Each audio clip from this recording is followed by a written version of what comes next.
కూడా వచ్చి ఉంటాయి. జస్ట్ 6 నెలలే అయింది కూటమి ప్రభుత్వం ఏర్పడి. ఇవన్నీ కూడా జగనన్న డీబీటీ పద్ధతిలో నేరుగా అక్కచెల్లెమ్మల అకౌంట్స్కి, అన్నల అకౌంట్స్కి వేసినటువంటి పరిస్థితి.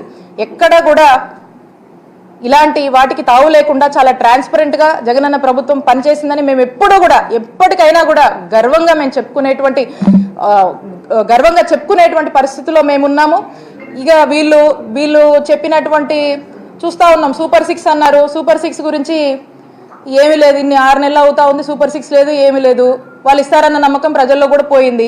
సో కాబట్టి ఏదో నెపం మా మీద వేయాలని మాట్లాడుతూ ఉన్నారు. కాబట్టి ప్రజలకు మా పాలన మీద ఒక నమ్మకం ఉంది. ఇప్పుడు వాళ్ళే మాట్లాడటం మనం చూస్తూ ఉన్నాము. కాబట్టి ఇక వాళ్ళు ఏదో నిందలేస్తే మనం పెద్దగా పట్టించుకోవాల్సినట్టు, ఇంకా ప్రజలే సాక్ష్యం దీనికి.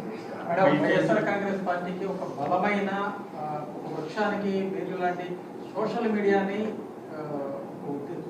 ప్రణాళిక ప్రకారం అరెస్టులు, భయాలు వీటితో సోషల్ మీడియాని నిర్వీర్యం చేసి మీ పార్టీ దూరం చేయడానికి అవును. ఇప్పుడు వైఎస్ఆర్ కాంగ్రెస్ పార్టీ అంటే ఈరోజు మేము అపోజిషన్లో ఉన్నామండి.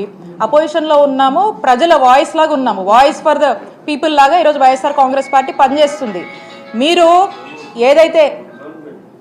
ఏవైతే మాటలు చెప్పి అధికారంలోకి వచ్చారో కూటమి ప్రభుత్వము, మరి మీ హామీలన్నీ ఏమైనాయి అని ఈరోజు సోషల్ మీడియా వేదికగా మా వైఎస్ఆర్ కాంగ్రెస్ పార్టీలో ఉన్నటువంటి యాక్టివిస్టులు కానీ ఫాలోవర్స్ కానీ ప్రశ్నిస్తే, మీరు ఆ ప్రశ్నించడం తట్టుకోలేక అలా మమ్మల్ని ప్రశ్నించొద్దు, సో ఈ సోషల్ మీడియా ప్లాట్ఫామ్స్లో ఏ ప్లాట్ఫామ్స్లో మమ్మల్ని ప్రశ్నించొద్దు అనేటువంటి ఒక ఇది ఉంది. కాబట్టి ఎందుకంటే వాళ్ళు చేయడానికి కూడా ఏం చేసింది ఏం లేదు.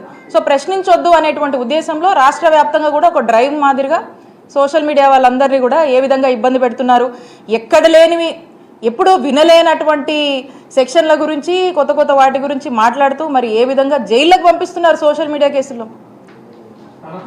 సో కాబట్టి దీన్ని బట్టి అర్థమవుతుంది, గొంతు నొక్కేసే ప్రయత్నం చేస్తూ ఉన్నారు.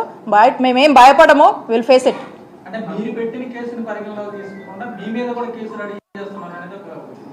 చూస్తున్నారు కదా, నేను గతంలో కూడా చెప్పాను, ఎలా ఉందంటే బయాజ్డ్గా వెళ్తున్నారు. ఇది లా అండ్ ఆర్డర్ అంటే ఒకటే పార్టీకి బయాజ్డ్గా వెళ్తూ ఉన్నారు. వాళ్ళకు ఒక న్యాయం, మనకు ఒక న్యాయం. చాలాసార్లు చెప్పారు, లా కెనాట్ బి సెలెక్టివ్గా ఉండకూడదు, అందరికి ఒకటే న్యాయం, చట్టం దృష్టిలో అందరూ ఒకటే కదా.